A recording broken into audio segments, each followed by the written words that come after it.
I guess to kick things off with regards to Shawn Walker. Yeah. Was it a tough decision, given where you guys are in the standings to? It wasn't to an send him easy out? one. Yeah, it wasn't an easy decision.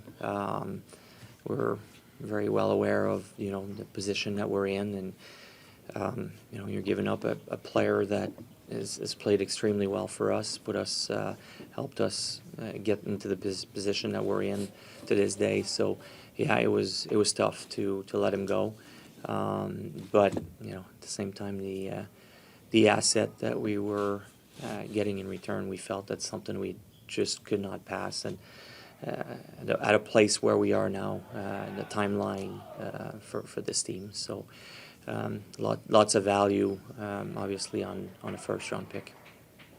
With regards to Brian Johansson, you got him back in the trade. Is he part of the plan at all moving forward? I know you guys waived him. Probably waived him. not, to Probably be not. honest. Probably not. We will see. We're let's see if we can give him the chance to go somewhere else. We haven't decided what the future looks like for him yet. So is he going to the Phantoms? He's been reassigned this afternoon, yes, after he cleared waivers. But we're trying to see if there's something we can do. Maybe if there's another team somewhere that has a need for him. So we've asked him to stand pat for a day or two. Obviously, you have with Shawn gone and Nick hurt and some other guys banged up on the blue line. Are you potentially looking for a little bit of help? I guess either a defense or forward. If it's, I know you're not going to give away any high-end assets, but Yeah.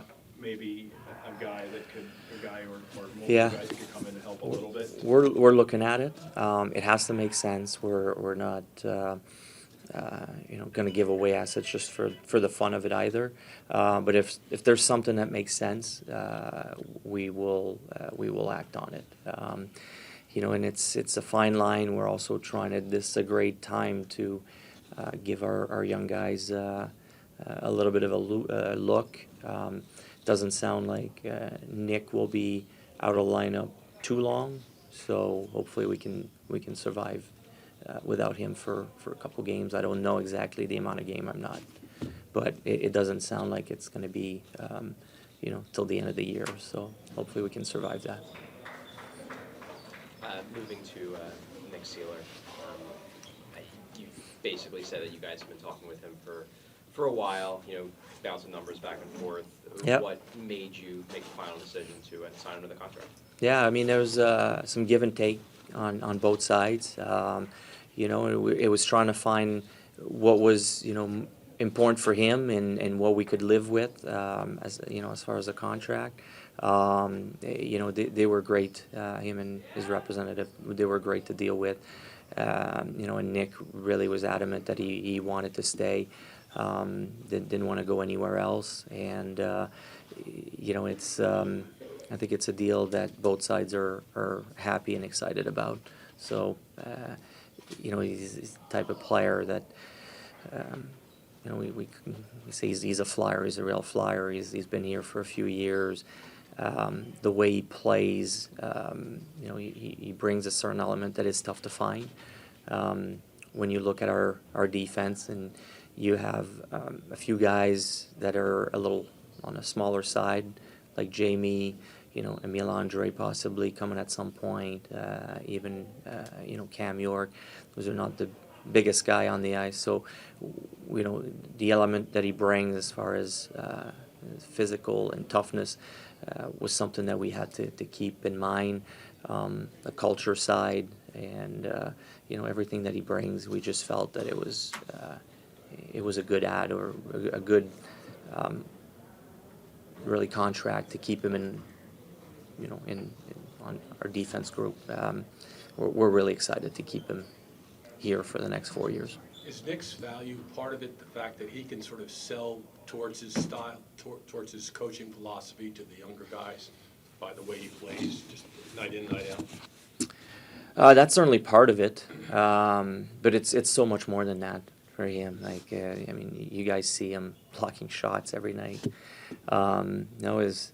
He's been excellent this year, and not just this year. Last year too, he really took a step in his game, took another step this year.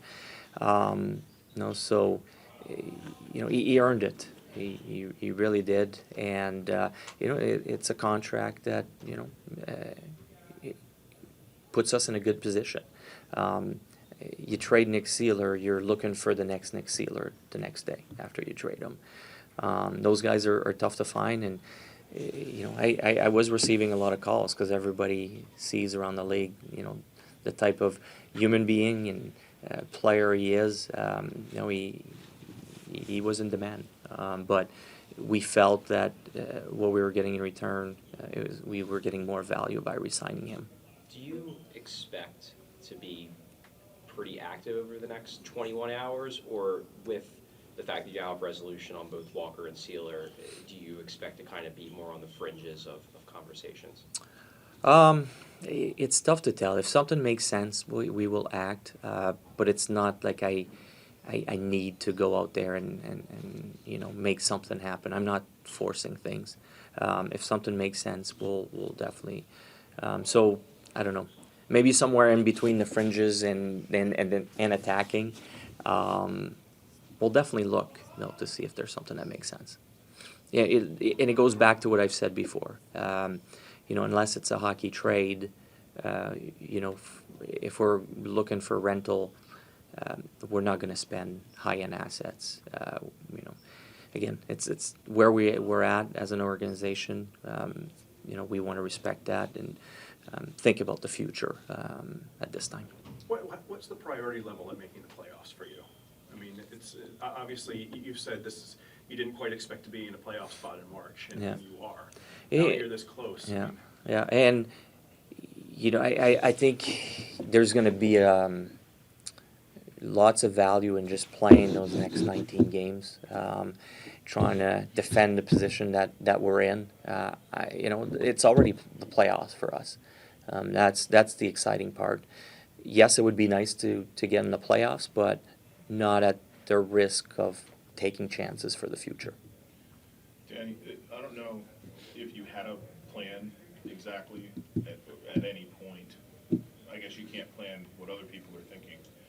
But if you had a plan, I mean, how close has this gone to plan so far? And has it gone better than you thought it might go? Well, as you know, plans always change, right? It's just the way I see it is how you adjust and react along the way. This team has performed above what I think everybody expected, including us. We hope to play some meaningful games at this time this year. That was our goal, and they've exceeded that. That's put us in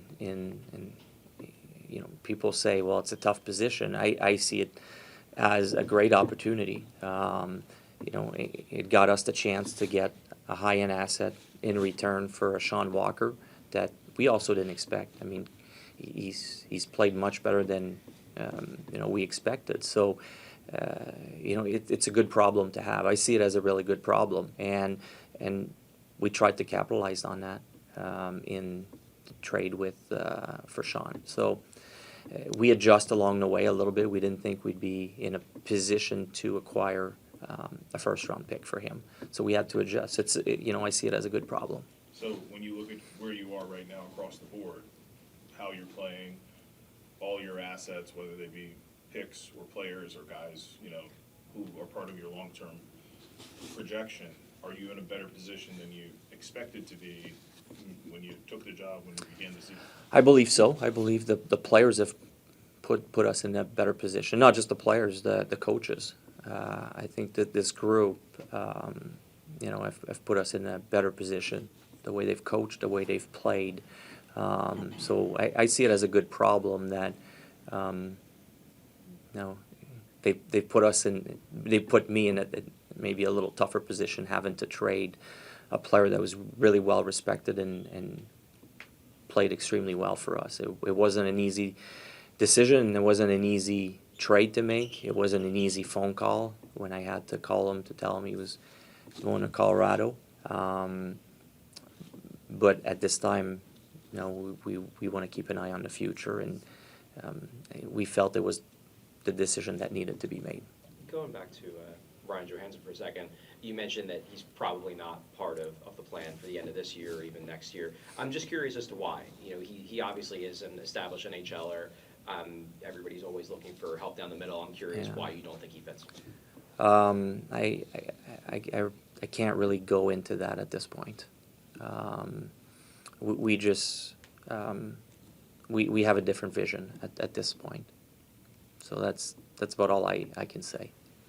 Considering, Maybe eventually I'll be able to expand a little bit more, but you know, we're still, maybe we can find someone to take him at this point. So considering what you've done results-wise and sort of where you stand roster-wise, have your expectations for this team and this season changed? And have your, I guess, expectations or projections for the future been accelerated?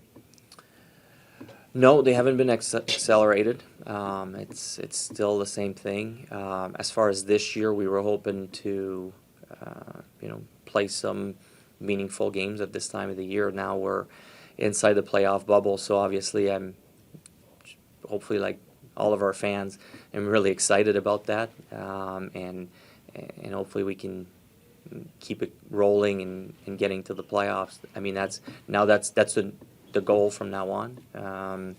For me personally, I don't know what Coach John has told them or what the goal is, you know, with him, with his players. But for me, at this point, I'd love to see this team get in the playoff.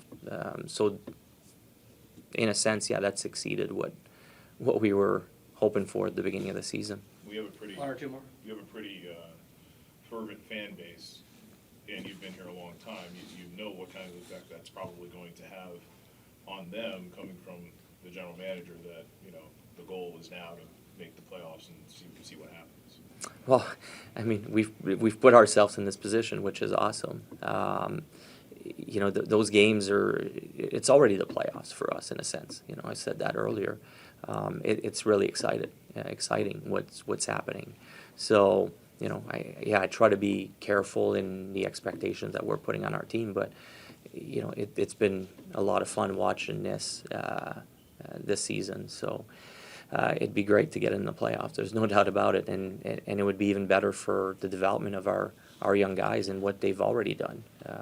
So it'd be a big plus for them to experience what it's like to play playoff hockey in Philadelphia. How confident are you the guys that you brought up, these young defensemen that are going to get a shot tonight, can help replace what Shawn was giving you in terms of the mobility back there and the transition game and all that stuff? Well, I'm not expecting them to replace Shawn Walker. I think you do that as a team, but I think it'd be unfair to expect someone to step up and replace Shawn Walker, who's, you know, played just a few games in the NHL.